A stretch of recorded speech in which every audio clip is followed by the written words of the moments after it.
সম্মানীয় দর্শক বন্ধুগণ, পশ্চিমবঙ্গ সরকারের শস্য বীমা প্রকল্পের গুরুত্ব দিন দিন বাড়তেই চলেছে। কেন একথা বলছি সেটি আপনাদের আমি সম্পূর্ণভাবে এই ভিডিওতে জানাবো। এই মুহূর্তে পশ্চিমবঙ্গে জুড়ে প্রচুর বৃষ্টির জন্য বন্যা পরিস্থিতি তৈরি হয়েছে। অনেক কৃষকের বাড়িঘর ভেঙে গিয়েছে, তার পাশাপাশি কৃষি জমি জলের তলায়, তাই ফসল নষ্টের ব্যাপক আশঙ্কা তৈরি হয়েছে। কোন কোন জেলায় কি আপডেট রয়েছে সম্পূর্ণ জানার জন্য ভিডিওটি স্কিপ না করে দেখুন এবং চ্যানেলে নতুন হয়ে থাকলে ছোট্ট চ্যানেলটি সাবস্ক্রাইব করে নোটিফিকেশন অল করে রাখতে ভুলবেন না। দেখুন, বলা হচ্ছে টানা দুর্যোগের পর ডিভিসির ছাড়া জলে ভাসল জেলা। দক্ষিণবঙ্গে বন্যা পরিস্থিতি। অতি গভীর নিম্নচাপের প্রভাবে কয়েকদিন টানা বৃষ্টি, তার সঙ্গে যুক্ত হয়েছে ডিভিসির ছাড়া জল। এই দুই কারণে দক্ষিণবঙ্গের 7 জেলায় বিস্তীর্ণ অংশে বন্যা পরিস্থিতি সৃষ্টি হয়েছে। দুর্যোগের কারণে ইতিমধ্যে 2 জনের মৃত্যু ও প্রচুর ক্ষয়ক্ষতি হয়েছে। অতিবৃষ্টির জেরে বিঘার পর বিঘা কৃষিজমি জলের তলায়। ক্ষতিগ্রস্ত হয়েছে বাড়িঘর, রাস্তাঘাট। মুখ্যমন্ত্রী মমতা বন্দ্যোপাধ্যায় সোমবার জানিয়েছেন, এই পরিস্থিতি মোকাবিলার জন্য সব রকম ব্যবস্থা নিচ্ছে প্রশাসন। সরকার দুর্গতদের পাশে রয়েছে। জেলা প্রশাসনগুলিকে যাবতীয় ব্যবস্থা গ্রহণের নির্দেশ দিয়েছে নবান্ন। পূর্ব ও পশ্চিম মেদিনীপুর, পশ্চিম বর্ধমান, বীরভূম, মুর্শিদাবাদ, বাঁকুড়া ও হুগলি জেলার বন্যা পরিস্থিতি রীতিমতো উদ্বেগজনক। শনিবার থেকে এই জেলাগুলিতে ব্যাপক বৃষ্টিপাত হয়।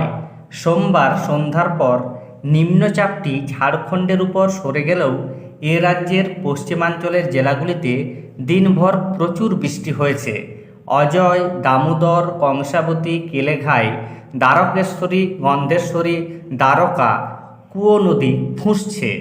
এর মধ্যেই আবহাওয়া দপ্তর জানিয়েছে, ঝাড়খণ্ডের দামোদর অববাহিকা ও সংলগ্ন অঞ্চলে ভারী বৃষ্টিপাত চলবে আরও কিছু সময়।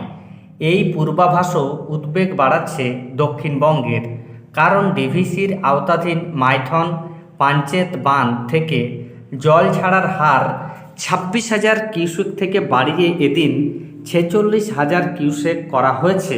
সেই জল দুর্গাপুর ব্যারেজে এসে জমা হওয়ায় এদিন সেখান থেকে 84,500 কিউসেক হারে জল ছাড়া হয়েছে।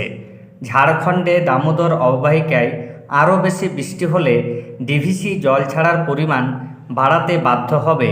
সেক্ষেত্রে বাঁকুড়া, পূর্ব বর্ধমান, হুগলি ও হাওড়া জেলার নিম্ন দামোদর অববাহিকা এলাকা প্লাবিত হওয়ার সমূহ আশঙ্কা। এছাড়া কংসাবতী নদীর উপর মুকুটমণিপুর জলাধার থেকে 30,000 কিউসেক হারে জল ছাড়া হচ্ছে।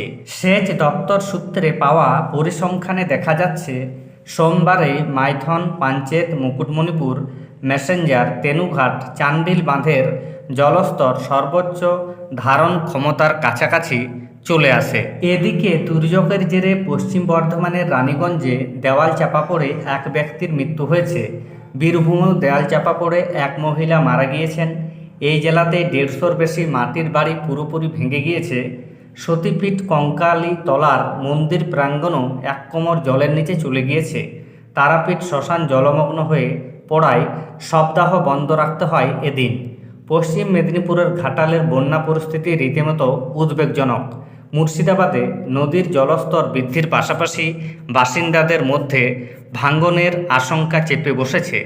তাহলে বুঝতে পারছেন, অতিবৃষ্টির কারণে পশ্চিমবঙ্গের বিভিন্ন জেলা জুড়ে বন্যা পরিস্থিতির সৃষ্টি হয়েছে। এর ফলে আশঙ্কা করা হচ্ছে প্রচুর পরিমাণে ফসল নষ্ট হবে। তাই আপনাদের প্রতি আমার অনুরোধ, শস্য বীমা প্রকল্পে যে সকল কৃষক এখনও পর্যন্ত আবেদন করেননি তারা অবশ্যই 30 সেপ্টেম্বরের মধ্যে আবেদন করুন। কেননা একমাত্র শস্য বীমা প্রকল্পের মাধ্যমেই কৃষকদের ফসল নষ্টের ক্ষতিপূরণ দেওয়া হয়। পরবর্তীকালে ক্ষয়ক্ষতি হিসেব করে যখন সরকার আপনাদের ক্ষতিপূরণ দেবে তখন আপনারা ক্ষতিপূরণ পাবেন। তবে এর জন্য শস্য বীমা প্রকল্পে আপনাদের নাম থাকতে হবে। তাই অবশ্যই আপনারা সকলেই আবেদন করুন। ধন্যবাদ।